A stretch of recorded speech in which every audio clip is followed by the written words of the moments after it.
and the villains, the Kauravas, are always following the rules.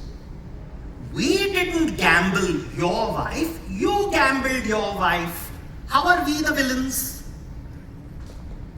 As per contract, you have not kept the fine print, so we shall not return the land. They have the best lawyers, like the ones in India who live in London. When you have great lawyers, you can prove anything. Kauravas know it. And Krishna says, you can't win here with the law. Because the purpose of the law is to protect the meek. The purpose laws exist is so that the mighty don't exploit the meek.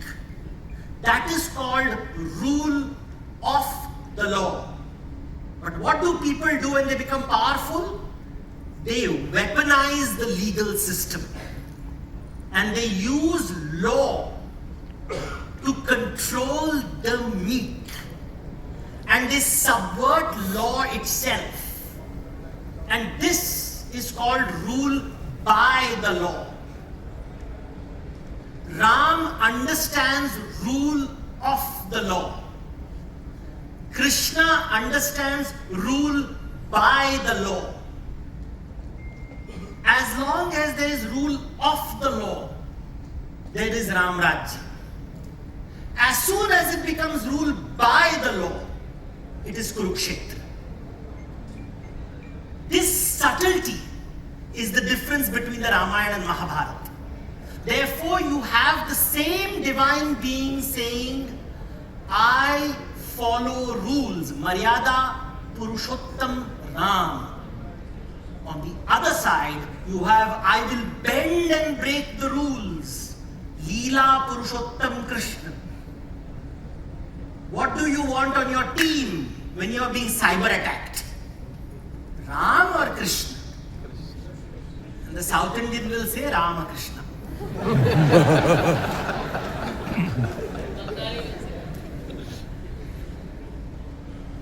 The thing is, we have this idea of rule and rule breaking and rule following because you're constantly aware that life is not predictable. This is the most important idea in Hindu mythology. Let me give you an example of it. In West Asia, they say, if you follow the rules of God, you will go to heaven. Guaranteed. Guaranteed. Follow the rules of God, you will go to heaven. It's an algorithm, very simple. What does Krishna say? So it's, the line from the Bible is, as you sow, so you reap. Predictable. What does Krishna say in the Bhagavad Gita? Karm karte raho. Phal ki chinta mat karo. Focus on action, not on the results. Because even God does not give you guarantees. There is no guarantee. I hear people telling the Bhagavad Gita story as, you listen to Krishna and you will win the war. That's a very lazy reading of the Bhagavad Gita. Because at the end of the war, the Pandavas win, but they lose all their children. All their children, Nirvansha. So Draupadi ties her hair. All the Bollywood versions will show Draupadi as the feminist who ties her hair. They never tell you that she loses all her 5 children. Somebody in the West will call it collateral damage. But the Mahabharata is very clear.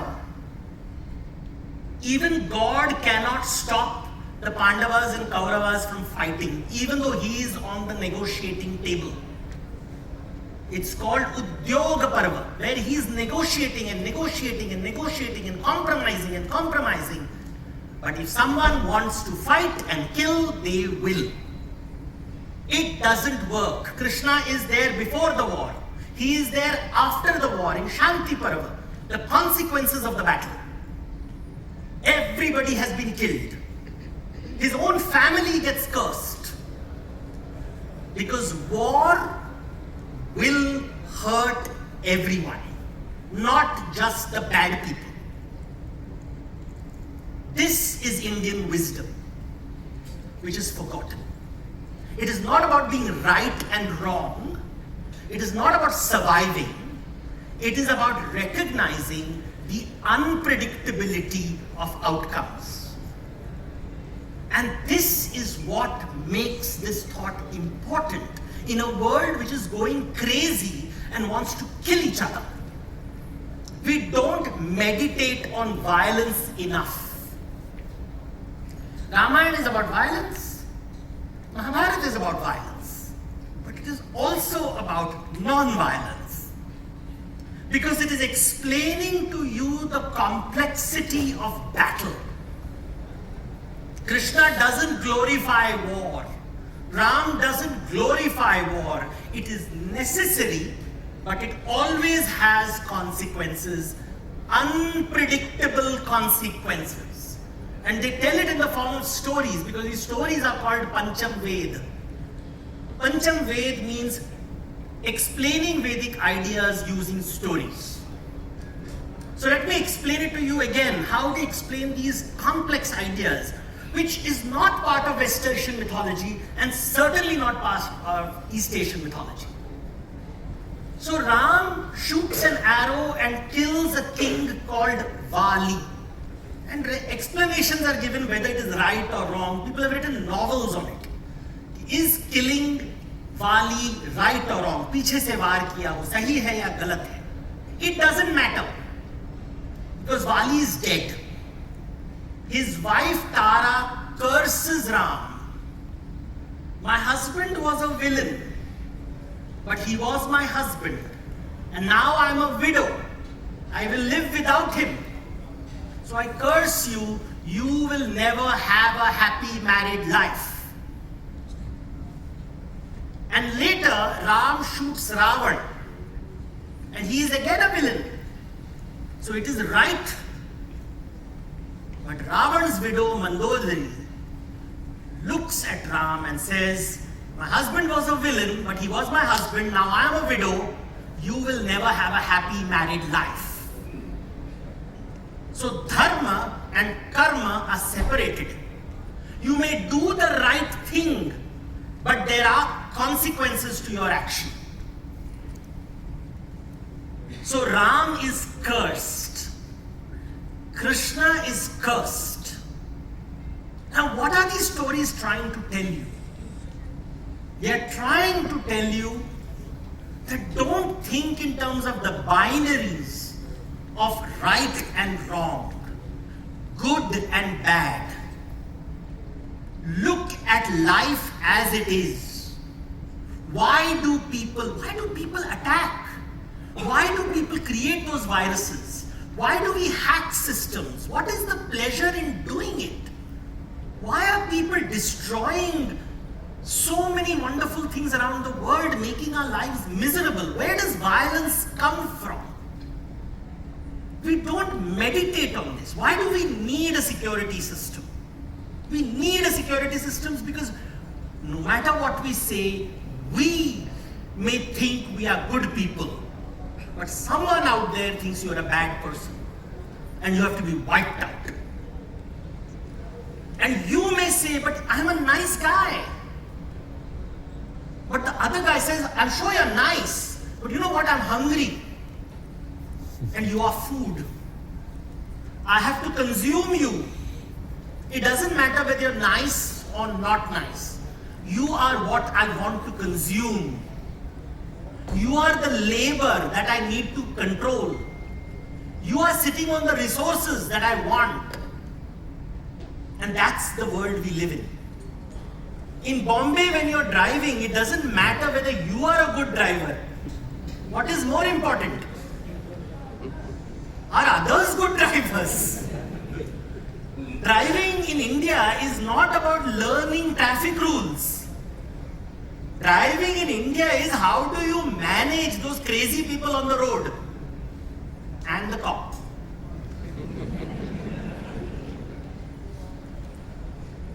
You know how to play the game.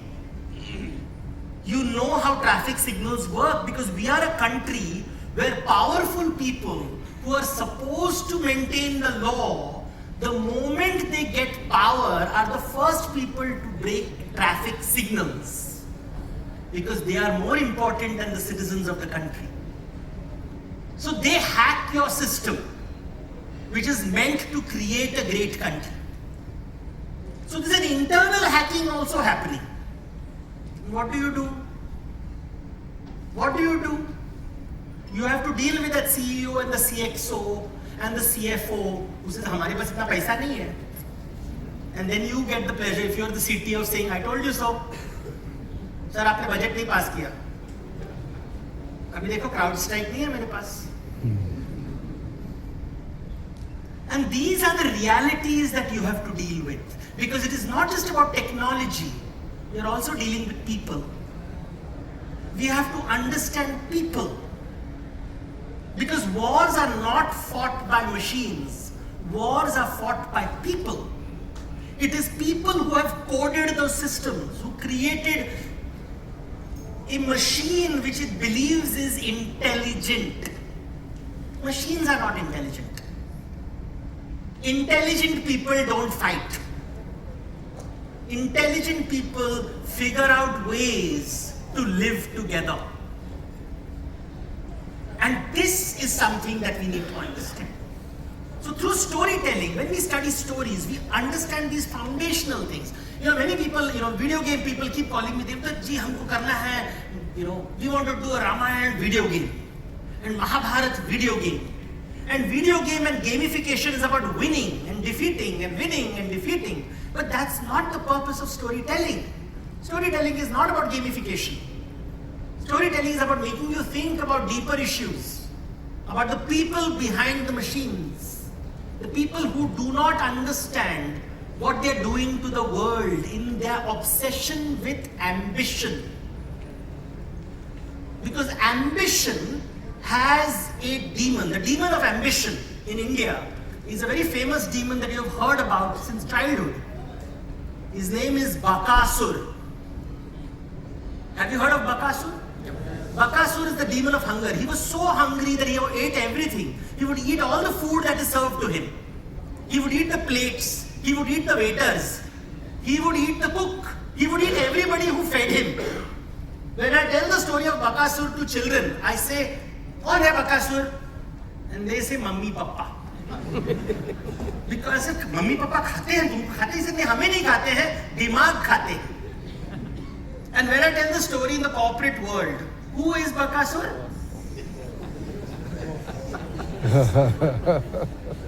Yeah, so we know the Bakasur, right? He wanders from cabin to cabin. And you know what they did with Bakasur? They said, "Sir, you don't come to the village. Every month, आपके पास खाना पहुंच जाएगा." That is how we invented the weekly meeting.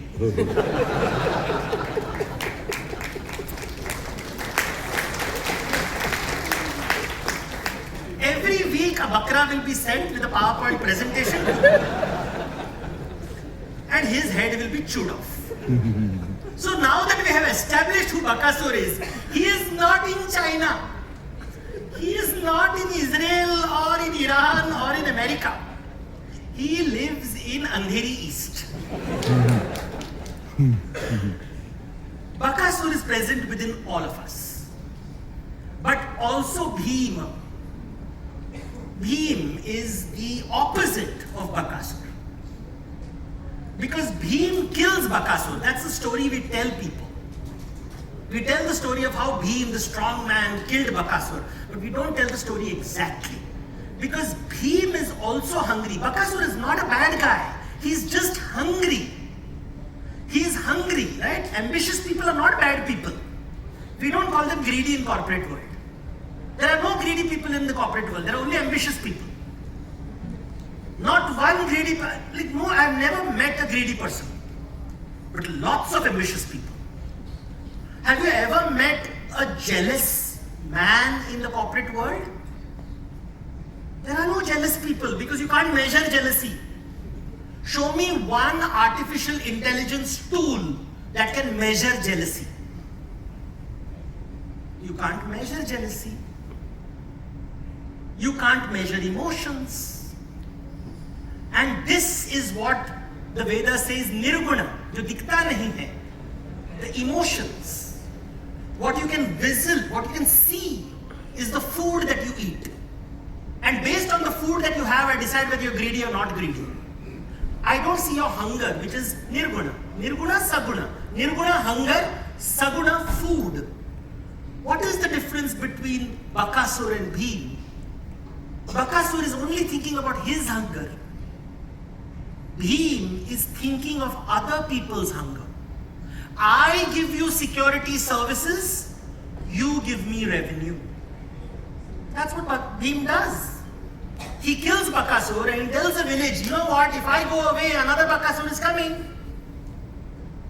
So how do you ensure there is no Bakasur in your neighborhood? Hire a Bhim.